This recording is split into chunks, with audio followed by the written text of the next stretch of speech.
বিসমিল্লাহির রাহমানির রাহিম। প্রিয় মুসলিম ভাই ও বোনেরা, আজ আমি আপনাদের সামনে একটি শিক্ষণীয় ঘটনা তুলে ধরতে চাই। এই ঘটনাটি আমাদের প্রিয় নবী হযরত মুহাম্মদকে নিয়ে একটি ঘটনা, যেখানে তাকে জাদু বা তাবিজ করা হয়েছিল।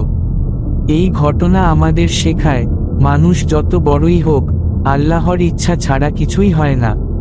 আর আল্লাহ তার প্রিয় বান্দাদের কখনো অসহায় অবস্থায় রেখে দেন না। শুরু করি ঘটনাটি। ভাই ও বোনেরা, মদিনা শরীফে এক সময় কিছু ইয়াহুদি বসবাস করত। তাদের মধ্যে একজন ছিল লাবিদ ইবনে শাম নামে এক ব্যক্তি। সে ছিল খুবই হিংসুক এবং নবীজিকে সহ্য করতে পারত না। একদিন সে খুব খারাপ একটি পরিকল্পনা করল। সে নবী করিমকে জাদু বা তাবিজ করার চেষ্টা করল। সে নবীজির ব্যবহৃত কিছু চুল এবং চিরুনির দাঁত সংগ্রহ করল। এরপর সে এগুলো দিয়ে একটি জাদু বানালো। সেই জাদু একটি কূপের ভিতরে লুকিয়ে রাখা হলো। ভাই ও বোনেরা, এই জাদুর প্রভাবে নবী করিম কিছুদিন অসুস্থ বোধ করতেন।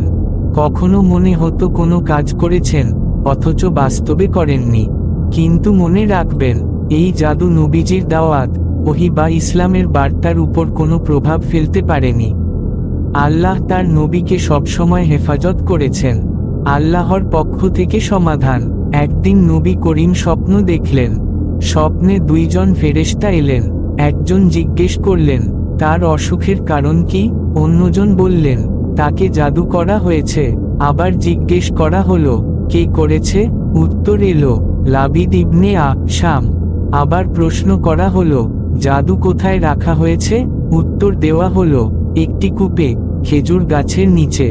জাদু বের করা হলো। পরদিন নবী করিম তার সাহাবীদের নিয়ে সেই কূপের কাছে গেলেন।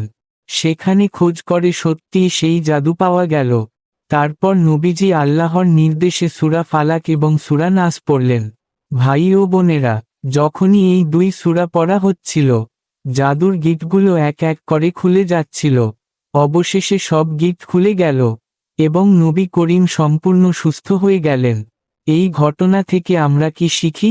প্রিয় ভাই ও বোনেরা, এই ঘটনায় আমাদের জন্য অনেক বড় শিক্ষা রয়েছে। প্রথম শিক্ষা, জাদু বা তাবিজ বাস্তবে থাকতে পারে, কিন্তু আল্লাহর শক্তির সামনে এগুলো কিছুই নয়। দ্বিতীয় শিক্ষা, কোনো বিপদ এলে আল্লাহর কাছে ফিরে যেতে হবে।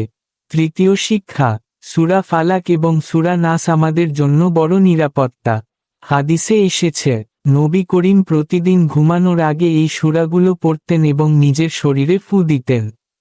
আমাদের জন্য আমল। ভাই ও বোনেরা, আমরা যদি জাদু, বদনজর বা শয়তানের কুমন্ত্রণা থেকে বাঁচতে চাই, তাহলে প্রতিদিন এই আমলগুলো করব।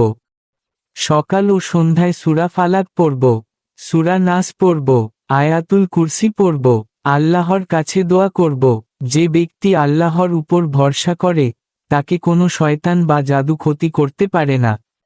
শেষ কথা, প্রিয় মুসলিম ভাই ও বোনেরা, আজকের এই ঘটনা আমাদের মনে করিয়ে দেয়, দুনিয়াতে যত ষড়যন্ত্রই হোক, আল্লাহর পরিকল্পনার সামনে সব ব্যর্থ হয়ে যায়। তাই আমরা সব সময় আল্লাহর উপর ভরসা করব, নিয়মিত নামাজ পড়ব, কুরআনের আমল করব। আল্লাহ তাআলা আমাদের সবাইকে জাদু, শয়তান এবং সব ধরনের ফিতনা থেকে হেফাজত করুন। আমিন।